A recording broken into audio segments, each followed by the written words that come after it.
আসলে ওদেশে মানে বেশিরভাগ বন্ধু বান্ধবরাই ওদেশে সেটেলড। তো হ্যাঁ, তাদের কয়েকজনের নাম্বার তো আমার কাছে আছে, আপনি চাইলে আমি অবশ্যই দিতে পারি। আপনি তাদের ফোন নাম্বারগুলো আমাকে দেবেন প্লিজ।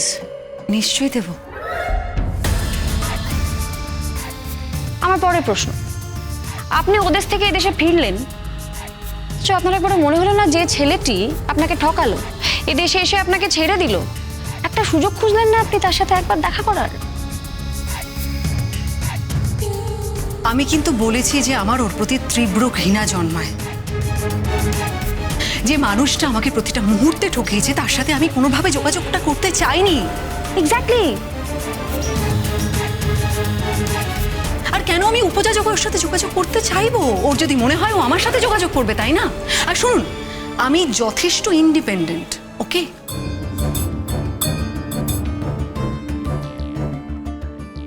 অনুরাগ না হলে আমি বাঁচতে পারবো না, আমার লাইফ শেষ হয়ে যাবে, আমি এটাতে বিশ্বাসী নই। আই টোটালি আন্ডারস্ট্যান্ড, কিন্তু আমি তো সেটাই বলতে চাইছি আপনাকে, যে আপনাকে এইভাবে ঠকালো, আপনার সাথে প্রতারণা করলো, আপনার মনে হয় না তার শাস্তি পাওয়া উচিত? না, আমি এটা নিয়ে নাড়াচাড়া করতে চাইনি, কারণ আমার রুচিতে বেঁধেছিল। Fantastic indeed. আমি বুঝতে পারছি আপনি নেহাতি রুচিবান একজন মহিলা এবং আপনি আপনার রুচির বাইরে একটা পাও ফেলা পছন্দ করেন না। আই রিয়েলি অ্যাপ্রিশিয়েট, এবং আপনার রুচি নেহাতি উঁচু দরের। কিন্তু আমার প্রশ্নটা হচ্ছে, ইন দ্যাট কেস, যে রুচি আপনাকে আপনার পার্সোনাল লাইফ পাবলিক করতে আটকে ছিল, সেই রুচি আপনাকে কি করে আজকে এই কোর্টে এনে হাজির করলো? কি করে আপনি এই কোর্টে এসে আপনার আর অনুরাগের ব্যাপারে সবকিছু এই এতজনের সামনে বলছেন? কি করে আপনি কোর্টে এসে অনুরাগের এগেনস্টে সাক্ষী দিচ্ছেন?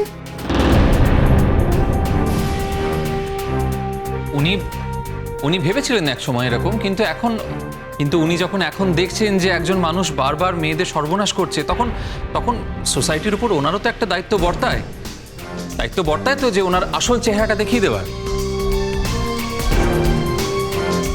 আমি তো প্রশ্নটা আপনাকে করিনি মিস্টার অন্বেষণ ঘোষ, যাকে প্রশ্ন করেছি তিনি তো বোবা নন। তিনি একজন শিক্ষিত ম্যাচিওর মহিলা, তাকে কোনো প্রশ্ন করলে তিনি নিজেই উত্তর দিতে পারেন, সেই ক্ষমতা তিনি রাখেন। কাজে আপনার তার হয়ে উত্তর দেবার তো অ্যাবসলিউটলি কোনো প্রয়োজন নেই। আপনি কেন কথা বলছেন মিস্টার ঘোষ? অনন্যা সেন যখন নিজেই কথা বলছেন, তখন শুভলক্ষ্মীর প্রশ্নের উত্তরে অনন্যা সেন নিজেই তার প্রশ্নের উত্তর দেবেন। আমায় মাফ করবেন, এমন ভুল আমার আর হবে না। Thank you sir. বলুন বলুন বলুন। কি আশ্চর্য, চুপ করে থাকছেন কেন? আপনাকে তো বলতে হবে, আমি যে প্রশ্নটা করেছি আপনাকে তার উত্তর আমায় দিতে হবে, আপনি বলুন। অন্বেষণ ঘোষ ঠিকই বলেছেন। আমিও চাই ডক্টর অনুরাগ ব্যানার্জির মুখোশটা সবার সামনে টেনে খুলে দিতে। উনি আমার সঙ্গে যে যে আচরণ করেছেন, পৃথিবীর প্রত্যেকটা নারীর সঙ্গে সেই আচরণ করবেন, সেটা তো হতে পারে। তার মাসুল তাকে দিতেই হবে। আমি একজন ইন্ডিপেন্ডেন্ট লেডি, আমি তো নিজে থেকে আমাদের সম্পর্কটাকে অস্বীকার করি। তাই আমার মনে হয় যে নিরীহ অনিন্দিতা, যে অনুরাগকে অত্যন্ত ভালোবাসে, তার উচিত অনুরাগকে বিয়ে করতে বাধ্য করা, তার সঙ্গে সংসার করতে বাধ্য করা।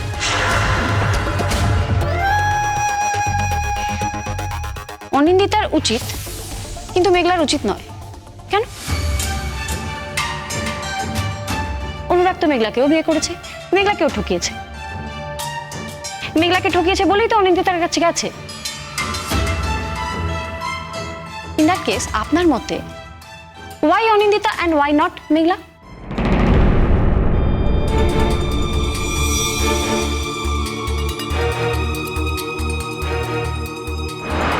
স্যার, উনি ওনার মনের ভাবনার কথা বলেছেন, সরল মনে যেটা মনে হয়েছে উনি সেটাই বলেছেন, শেয়ার করেছেন সবার সঙ্গে।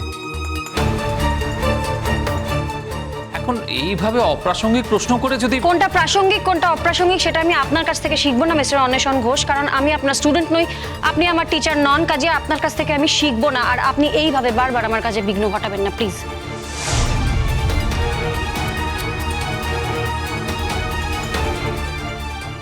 অনন্যা, এবার আপনি আমাকে বলুন যে আপনার কেন মনে হচ্ছে অনুরাগের মেঘলাকে ছেড়ে অনিন্দিতাকেই বিয়ে করা উচিত? না মানে মেঘলাকে যদি ছেড়ে অনিন্দিতার কাছে আসে অনুরাগ, সেই ক্ষেত্রে তো মেঘলাকে ডিচ করা হচ্ছে, মানে মেঘলাকেও ঠকানো হচ্ছে ঠিক যেভাবে আপনাকে ঠকানো হয়েছিল। সেই ক্ষেত্রে আপনার এই পক্ষপাত কেন আমি ঠিক বুঝতে পারছি না। মানে মেঘলা এক্স্যাক্টলি কি দোষ করলো আপনার চোখে? নাকি কারণটা হচ্ছে এই যে মেঘলা আপনাকে যোগাযোগ করেনি কিন্তু অনিন্দিতা আর ওর বাড়ির লোক আপনাকে যোগাযোগ করেছিল, ঠিক সেই কারণেই আপনার এই পক্ষপাত? অনিন্দিতা এবং ওর বাড়ির লোক আপনাকে এক্স্যাক্টলি কত টাকা কমিশন দিয়েছে অনন্যা সেন?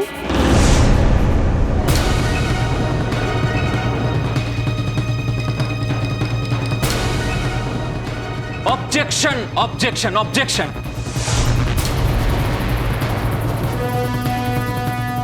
আমি এই ঘটনার তীব্র প্রতিবাদ জানাচ্ছি। উনি এইভাবে আমার মক্কেলের সঙ্গে কথা বলতে পারেন না স্যার। আপনি দয়া করে ওকে থামতে বলুন।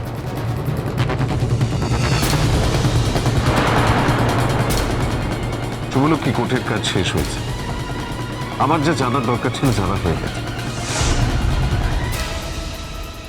প্রশ্ন করার জন্য আপনাকে আর সময় দেওয়া যাবে না, আর কোর্টের রায় নির্ধারিত দিনেই বেরোবে।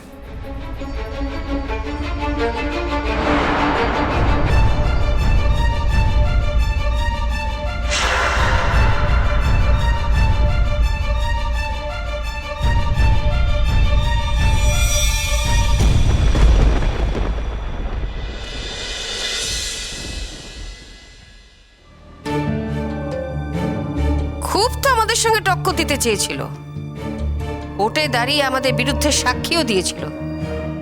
তাদের লাভটা কি হলো?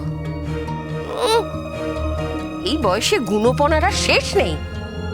টুয়া, জিজ্ঞেস কর তো জেসুনকে লাভটা কি হয়েছে শুনি। কোথায় গেল ওর গলাবাজি, আমাদের উপর চোটপাট, আমাদেরকে খারাপ খারাপ কথা বলা, লোকের সামনে আমাদেরকে অপদস্থ করা? কোথায় গেল এসব? এখন তো রাতই কাটছে না। থামো থামো, কথা বলো না তো। যে ঘটনা ঘটেছে তা আমি বিশ্বাস করি না। হ্যাঁ, এখন তো এসব ছাড়া তোমার আর কিছু বলার নেই। কি বা বলবে তুমি? এসব কথা বলে এখন নিজের মুখ রক্ষা করছো। বেশ, তোমার কথাই না মেনে নিলাম। ছেলেটা চরিত্রহীন, এর আগে বহু মেয়েকে প্রতারণা করেছে। তাই যদি হয় তাহলে এসব জেনেও তোমার মণিমা তার সঙ্গে তোমার বিয়ে দেওয়ার জন্য এরকম খেপে উঠেছেন কেন? আর তুমিও বা এত কিছু জানার পরেও এতদিন ধরে তার কাছে যাওয়ার জন্য এরকম পাগলামি করছো কেন? কি হলো, উত্তর দাও। জেঠুন, আমি কিন্তু কোনো অন্যায় করছি না, অন্যায়ের প্রতিবাদ করছি। মানুষকে একটা জায়গায় গিয়ে থামতে হয়, আর অনুরাগের থামার সময় চলে এসছে। ওকে এবার থামতে হবে, ওকে এবার বুঝতে হবে যে সব মেয়েদের নিয়ে খেলা করা যায় না, সব মেয়েদের এভাবে ঠকানো যায় না। শুনলাম, তোমার কথা শুনলাম। তো তোমার মণিমাও কি তোমার মতোই প্রতিবাদী হয়ে উঠেছেন, আর সেই প্রতিবাদের ঝড় তোমার জীবনের উপর দিয়ে বইয়ে দিতে চাইছেন?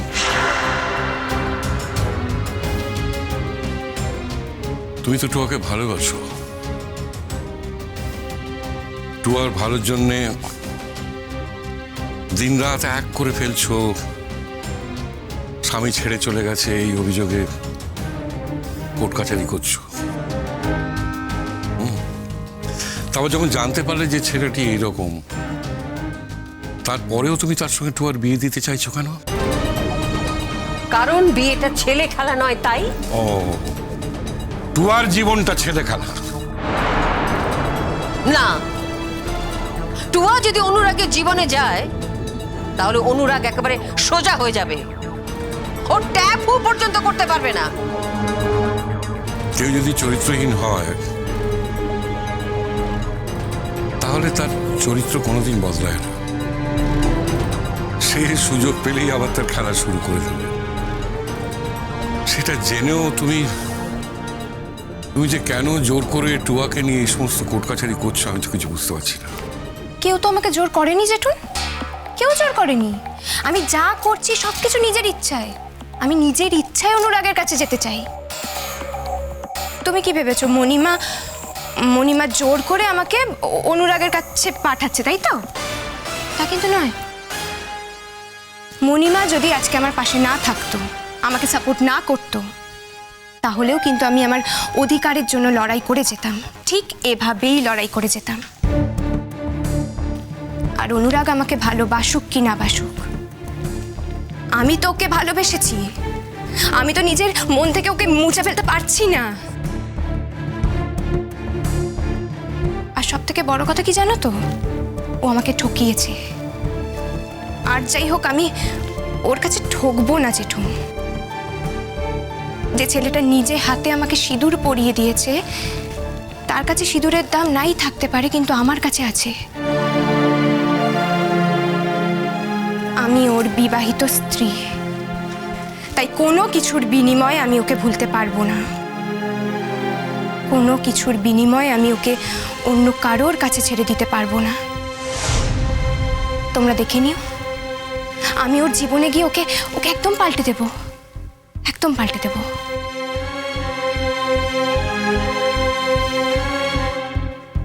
তুমি চিন্তা করো না জেঠু, এত ভেবোই না এসব নিয়ে, আমাকেই ভাবতে দাও।